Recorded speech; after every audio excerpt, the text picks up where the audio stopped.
In this lesson, students will be able to estimate the weight of an object greater than 10 grams by comparing the mass of the object to a known reference point established in prior lessons.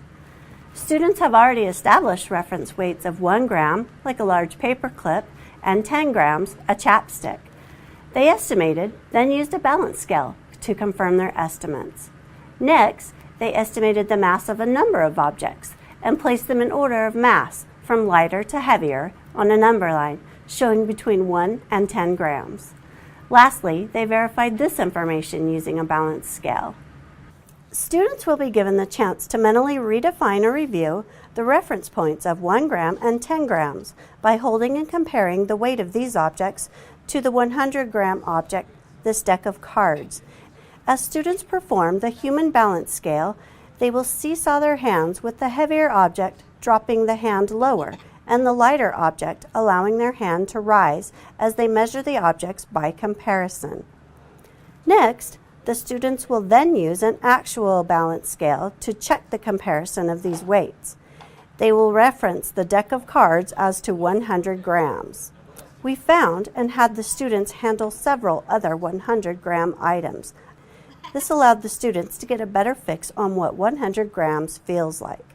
Students were able to put the items on the balance scale with a 100-gram weight to show the balance of the arms on the scale. Sometimes a more precise measurement tool is needed rather than a balance scale that compares weights. For this activity, we used a spring scale to show the actual weight at about 100 grams. Students practice using and interpreting the information on the spring scale to measure each of the bags at 100 grams. Lastly, students created a table in which they list the items referenced at 100 grams, then compared several other items to decide if they belong in the column for less than 100 grams, or greater than 100 grams, or even equal to 100 grams like the reference points. They will physically classify the objects first based on their estimates and human balance scale. After creating their sequence of mass from the lightest to heaviest, then students weighed all the items on the spring scales and compared their masses, verifying the results with the spring scale this time. They then recorded each item in the proper column on the table.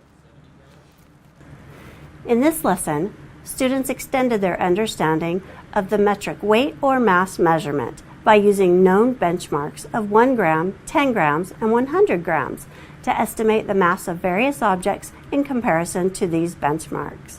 These activities build depth in understanding of the base units for the metric system.